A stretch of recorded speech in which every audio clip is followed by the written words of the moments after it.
Still ahead, the right and wrong way to quit your job. Social etiquette expert Rosalinda Randall here with some advice before you give your notice.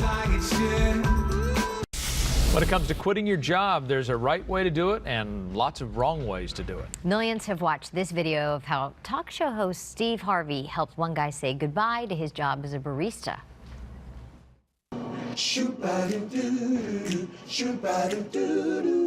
I am quitting this job today. Hey, hey, hey.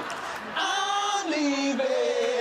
Even though I like it here, wanna start a new career, gonna make it to the top and start my coffee shop. I am moving on. Got to go, got to go, got to go.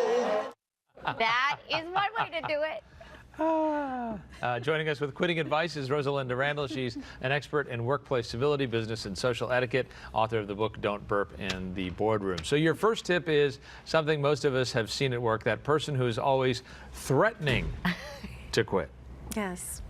Walking out, you know, just because, oh, they didn't get the promotion, they don't like something, they're mad about whatever it is, and that's just their go-to complaint. Instead of complaining, they're always threatening to quit. Right. And, you know, that's one thing that your coworkers, you're going to lose a lot of reliability and opportunities because your management's going to look at you and say, why are we going to invest in this employee and send them to, you know, professional development courses? They're going to be leaving, and one day you'll come back and maybe your position will be eliminated. They'll do it for you. What about posting your intentions on social media about quitting? Wow. I would imagine you should not do that before you actually quit. No, even if you tell someone that you are, you know, looking for a job, or it's sort of, you know, people know. But one person told me that what they did was they took a selfie at the company where they had just walked, you know, had the interview and said, I aced the interview, and they hadn't told their employees. So don't do that, and don't job share, you know, oh, so-and-so's hiring, hey, everybody, you know, with your team at work. Just, it's not necessary But to there do. are some great social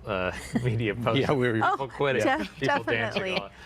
So ghosting in dating, we've heard about. People ghost with their jobs too? Yes, I don't know how new it is, but it is definitely becoming a trend in the workplace.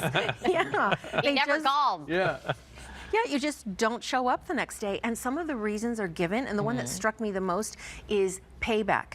Applicants are saying, well, how about all the times I submitted applications to you recruiters and you companies, and you never got back to me either way? Well, guess what? It's payback time, which in a way is like, if you didn't like them doing it to you, and where's your integrity, and so on and so forth. But also the strong job market. That's another reason they're saying. And lack of consequences, because really, legally, a potential employer can call to verify only you know, dates and that, but they can't ask, oh, were they reliable? Do you like them? Were they liars? Were they this? They can just confirm that. So I think the lack of consequence also is easier for people to walk away. Sure. And workplace culture, people come and go. If you feel that your position can be filled by anybody, a lot of times that attitude, and you just walk out.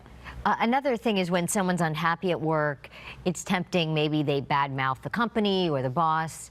There is a better way to express yourself and your complaints before you actually quit. Most definitely. And also, if you're already on your way out and you're bad-mouthing the company, you know, what are your coworkers going to do? They're stuck with this whatever bad thing that you think it is.